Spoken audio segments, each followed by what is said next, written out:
Hello everyone and welcome back to Affinity for Commander. Now, have you ever had the feeling where you stumbled upon a card and thought, gosh darn it, this would just be great in my Commander deck? Or even to randomly find a pack of original Theros, pull a rare that you've never seen before, and think, wow, this is an absolute powerhouse. I can't believe people don't run this card. Only to just find out that these cards are in fact banned. So for today we're going to be looking at all the cards that are banned in the greatest format ever, why they're banned, and hopefully providing some colourful commentary along the way. As always, you're liking the cards you see here, which would be a bit odd considering they're all banned, but if you want to purchase them anyway, make sure to use our lovely affiliate links. It really helps the channel out quite a lot. And as always, all prices you see here today for these banned and few other cards are provided by the fabulous cardmarket.com. And before we start, all cards that do not have the official holo logo, like this one, they are also automatically banned. So if they've got the acorn, yeah, those are automatically banned as well as any cards to do with the normal rules of Magic, like anti or conspiracies, those are all also banned. So then, alphabetically. Ancestral Recall, leaving aside that price tag for a moment, is an absurdly obviously powerful card. When Brainstorm sees play consistently, this is strictly better. But looking back at that price tag, that was the major reason given for its banning, due to the poor optics of making Commander look like it has an even higher ceiling per price buy-in to get into. A common theme that I'm sure will continue as we go through this list. Balance is just...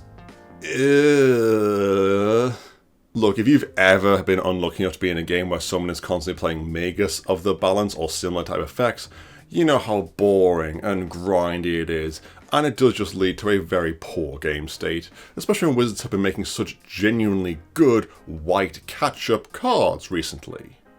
Biorhythm did absolutely nothing wrong, and I will die on this hill. Oh, but it's 8 mana and can kill someone out of nowhere. Craterhoof. Other Craterhoof. Plus, if you're going to complain this kills someone out of anywhere, firstly you're requiring them to have 0 creatures, you to have some creatures, and you're still putting yourself in a very precarious spot after this, because you're essentially going to lower everyone's life totals to at least single figures. And also, this effect is also strapped onto a Shaman. And I'm really not seeing anyone having this being an issue, even if it does get to be slightly more telegraphed. The reason given for Biorhythm's banning is the fact that it ignores life totals and can accidentally eliminate players, which, have you noticed Infect? That also ignores life totals, so do any Voltron strategies. And as for eliminating players accidentally, who the heck plays this and doesn't understand how it's going to kill someone? And if you are playing this card and you accidentally kill someone at a lower power table, then that's a failing of a Rule 0 conversation, not the failing of this perfectly fine card that should 100% be unbanned. Okay, might have gone off on a bit of a tangent there. Next. Seems perfectly fine. Don't even know why it's here, to be honest. Braid's Cabal Minion seems like a weird inclusion on banning until you realise that all that text is for lands as well, and suddenly it becomes really a lockdown commander, especially when you're the one building around it. Especially nowadays with this huge amount of fast mana and cards like Jeweled Lotus, maybe ensuring a turn 1 Braids essentially makes it definite that your opponents will never have any resources to be able to deal with you.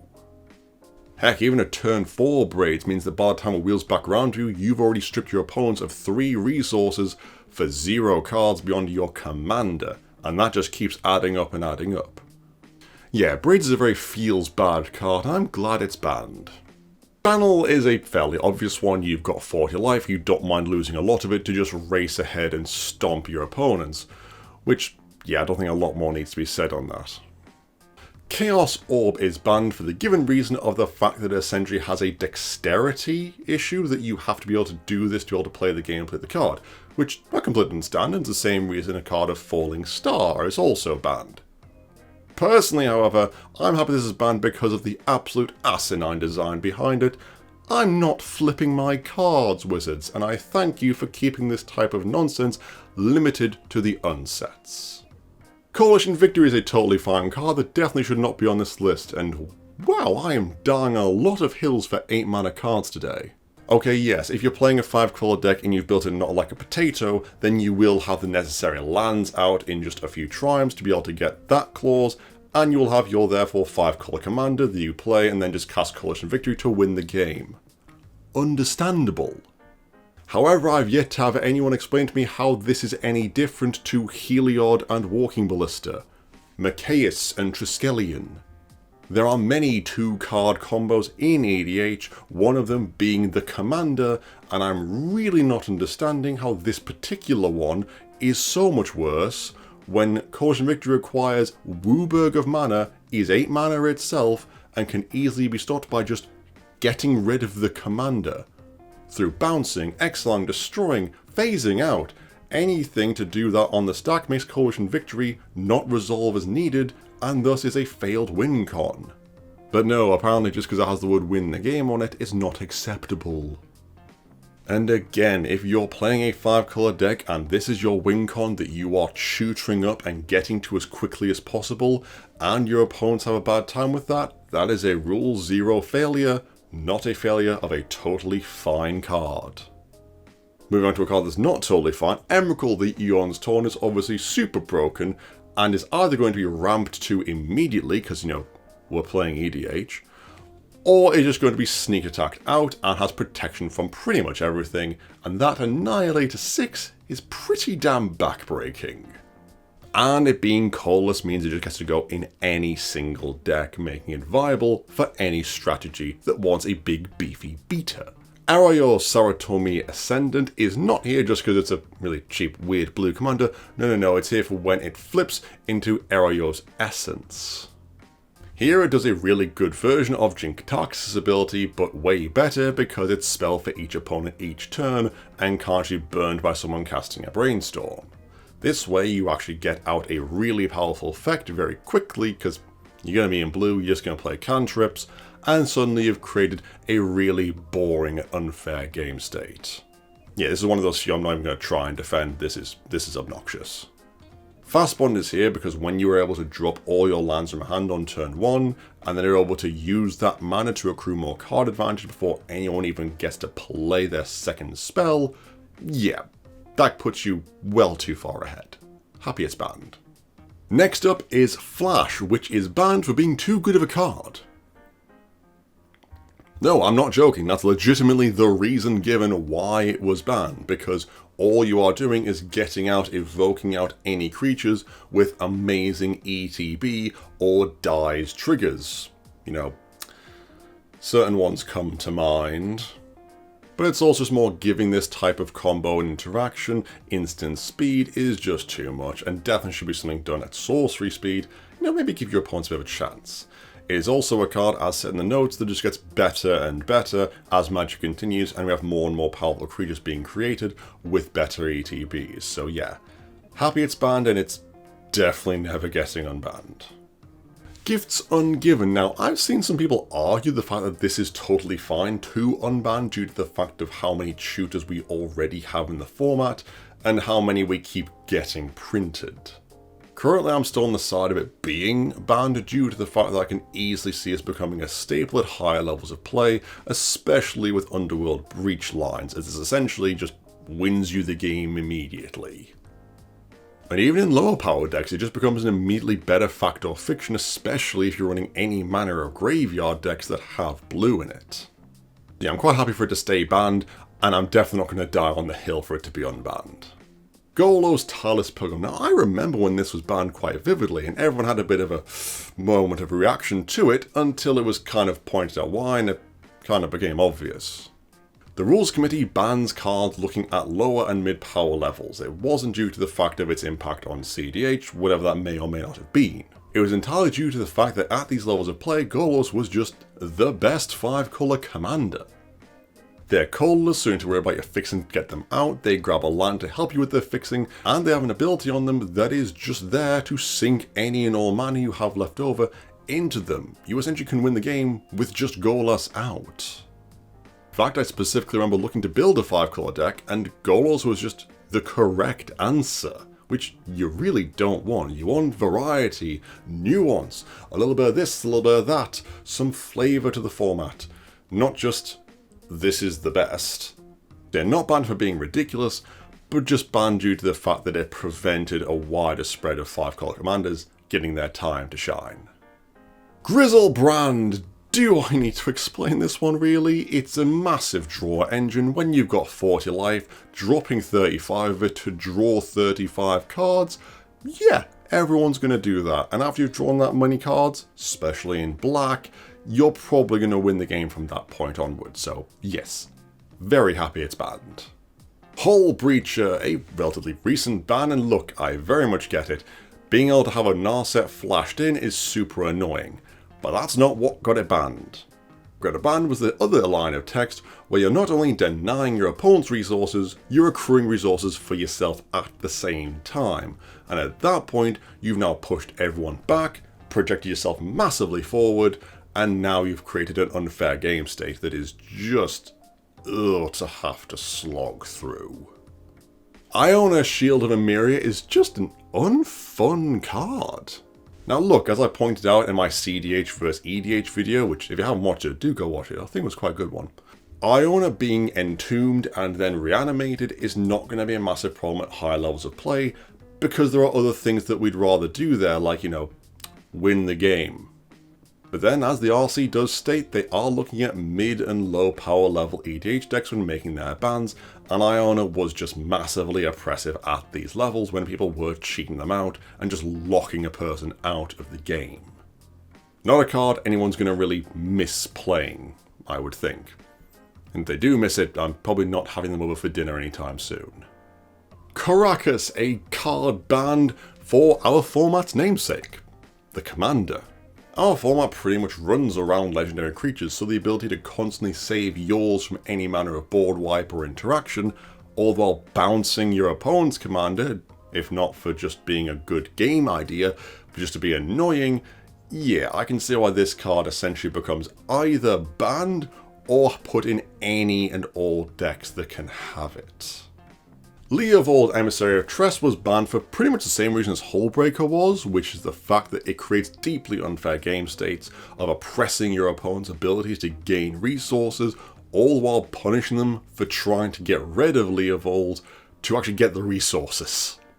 Yeah, a deeply unfun commander, and can be quite happy it is banned. Library of Alexandria was a great wonder of the world, and its loss has irrevocably damaged human progress, probably for the rest of our entire history.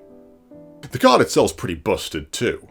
It's banned for pretty much the exact same reasons the rest of the Power 9, really strong effect, plus the price tag making a ridiculous high bar to enter for this casual format, giving really poor optics. Limited Resources, a card I absolutely hate and am happy it's banned, and again, really just shows how Wizards have came along in printing really good white catch-up cards. So, good job Wizards. Lutri, the Spell Chaser. Now, okay, look, right. I get the fact that it can't be a companion. I get that's why it's banned. But we're all pretty intelligent people. We can understand that a card is banned as a companion and not banned in the 99 or as a commander. We can do that, Wizards. We promise. We've got more than 2 brain cells to rub together. We know the difference. Just let me have my otter. Up next we have all of the Moxes, because obviously they generate too much mana instantly. And again, back to what we were saying about the library and other cards, the high price to entry is hugely bad optics for Commander. Panoptic Mirror, a card I did not actually know existed until making this video, which, upon reading the reasoning, yeah, I kind of get why it's banned. Initially, it just seems like a nice, cool, quirky card that gives you advantage over a game, especially if it starts to go long. But when you realize it can actually just make really impossible to get over game states, really too much advantage and value for the person with it. Heck, at least Isochron Scepter makes you pay mana for it and has a restriction on it. This card doesn't.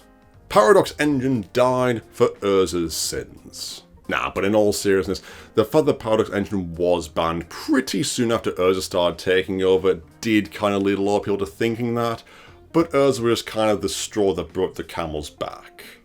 Pyrox Engine was always a really good and strong card, especially in decks that require non-lands to produce their mana for them, like elves or artifacts. And is honestly able to generate so much mana and so much value, it was ridiculous, and the fact that it was colorless so it could go in any deck made it stupidly ridiculous. So yeah, bit annoyed it was banned because I really enjoyed playing it. But it's completely understandable. Prime Time is an awful card and definitely should never be unbanned, and anyone who thinks so has never looked at the land selection available to Commander players. Next. What happens when you put Seedborn Muse together with half of Vernal Equinox of all cards? Well, the answer is you get Prophet of Kruphix, a completely insanely good card for any level of play, for any deck provided you're playing green and blue. And quite frankly, I am very shocked it didn't get redone before being put out for purchase. It's insanely good, and I'm quite happy it's banned. Even if I would absolutely abuse it in Kinnan. Reoccurring Nightmare is a card that outside of counter magic you can't really interact with once stuck to the table, and if you've got a stacked graveyard, it's essentially a one card win condition. And especially if you had a way of generating mana from the grave, this card was absolutely bonkers, and one of the reasons it was banned. And you know, it's not like we haven't had more grave shooters printed in the meantime since its printing, so yeah, banned, never getting off the list. Rofalos Llanowar Emissary produces just too much mana and too quickly. Having lost till Selvala and Staff nonsense way too many times, I can completely understand how being able to tap for a ridiculous amount of mana really quickly in green is way too much of a problem. Especially when you consider the fact that if you're just playing basic forests, you play this on turn 2, play a land on turn 3, and on turn 3 you then have 6 green mana available through doing absolutely nothing beyond playing your commander. Yeah, too good, too strong, not a fan. Shahrazad should be banned and should remain banned for the simple fact it has way too many lines of text on it. Like seriously, what is this, a Yu-Gi-Oh card? Sundering Titan's destruction of land types essentially prevents fetchable fixing, as well as if you're just playing basics, essentially punishing people for having these types of lands in play. And, you know, God forbid you flicker it. Which very much does seem to be the RC pointing out that mass land destruction is a bit But you know, maybe some targeted land destruction, that's pretty okay. But Sundering Titan is just too much of a pushback for a lot of players. Why not just, like, literally just play a new game? Like, this card is awful. Just, no. Sylvan Primordial is a fixed Prime Titan. And quite frankly, let's be honest, it's the lands that are going to get blown up with this ability 9 times out of 10. And this will just create a massive mana gap that is insurmountable and a game of archenemy that most decks will just not be able to clear. Time Vault and Time Walk are banned for the exact same reason of being able to incur infinite turns far too quickly for far too little mana. Which, honestly, yeah, that's completely reasonable. No one likes watching someone take 18 turns in a row to win the game. Just don't. Tinker is very rightfully banned for being able to just throw out any massive artifact you want on turn 2. Which, yeah, that's way too powerful. I'm not a massive fan of being Blightsteeled on turn 3, I'll tell you that much. Tolarian Academy would probably be totally okay in today's modern commander scene. I mean, like, people don't play a ridiculous amount of fast mana, right? Right? Trade Secrets. Now I can 100% understand the reasoning behind its ban, as it essentially can lead to 2 players colluding to get ridiculous amounts of resources and essentially lock out the other 2 players. I get that. Having said that though, that other player has to be dumb as bricks to think they're winning a resource war against someone who's drawn twice the cards they are. So I do actually quite like the card, but can see the issue and can understand why it's banned. Yeah, not something I'm going to be trekking up a hill for anytime soon. Now, say what you want about Cyclonic Rift and its overloaded version, but at least they tend to end the game quickly afterwards, whereas something like Upheaval just extends that already long game of Commander into going into its 3rd hour. And lastly, Yawgmoth's Bargain. And look, if Grizzlebrand is too ridiculous, Yawgmoth's Bargain is Grizzlebrand on steroids. Because in the greatest format, I've got 40 life, and I'm going to use all that 40 life. Okay, well, maybe 39 of it, but if I'm drawing pretty much nearly half of my remaining library when I'm casting this card, that person is probably going to be winning the game with those cards in hand. And with absolutely no restrictions beyond the life and it being 6 mana, which let's be honest isn't that much for a essentially draw half your library spell, yeah, this is very good and easily abusable. Next to another card that's actually just distinctly too OP and should deservedly be banned. But let's not forget what we've lost. My babies. And that will be the end of the video, guys. Thank you for watching. Are there any cards that you think don't deserve to be on this list that I haven't mentioned, or any cards you think do deserve to be on the list? Let us know in the comments below. We read every single one of them.